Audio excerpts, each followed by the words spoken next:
Hi, I'm Tyler Braun, and I'm sitting down with Pete Dellios, local business owner here in Fountain Hills, Arizona. So what do you do, Pete? I'm a dentist. And when did you first know you wanted to be a dentist?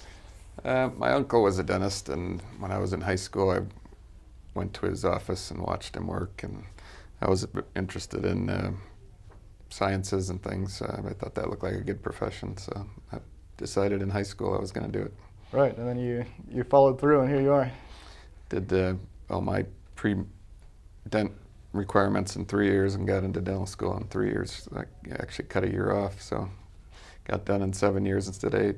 There you go. And then how did you get to that first decision, that first start in college, to where you are now, having your own practice?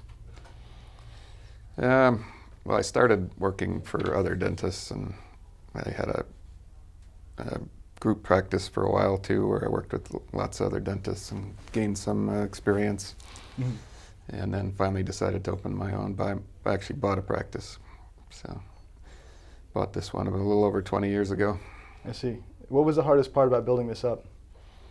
It wasn't hard because I had a captive audience. I paid for the practice, and I was busy right away, maintaining it, keeping it up and running, and keeping staff and business and all of the headaches that go along with the new business are the hard parts. Yeah, I see. So you kind of jumped right into it. Yep. So what was it that you think made it so easy for you to start out with such a large audience already?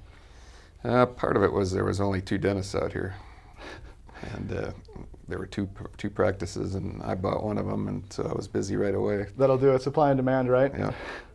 That's pretty funny. What advice would you have for somebody entering your field? Just treat your staff well and educate your staff well. From front office to answering phones to treating people right as their first impression to comforting them when they're in the chair, being nice to them. The staff is very important on building your practice. Yeah. They can make or break you.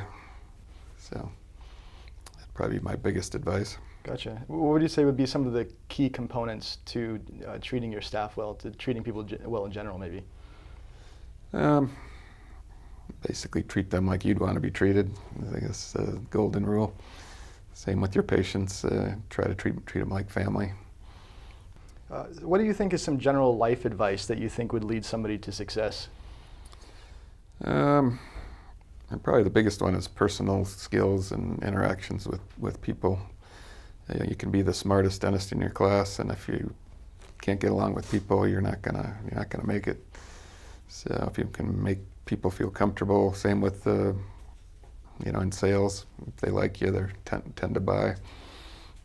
And if you're closed off and don't interact, you're less likely to succeed. Right.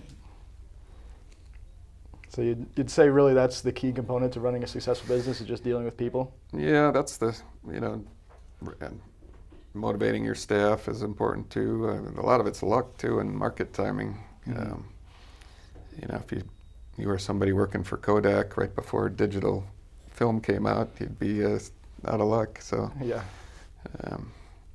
some people just fall into things, and luck is probably as important. Gotcha. Yeah. So Pete, you're a wine guy, right? A wine enthusiast. Yep. Wine connoisseur. So I'm sure this would probably help some people in the audience. What's your favorite wine of all time? What would you say is the best one? Favorite wine would probably be a Cabernet. It'd probably be Schrader Cabernet. It's a Beckstoffer vineyard. Okay. Cool. All right. Well, thanks a lot for your time, Pete. All right. Enjoyed it. Some good answers there. I think some people get some good stuff out of that. Thanks a lot.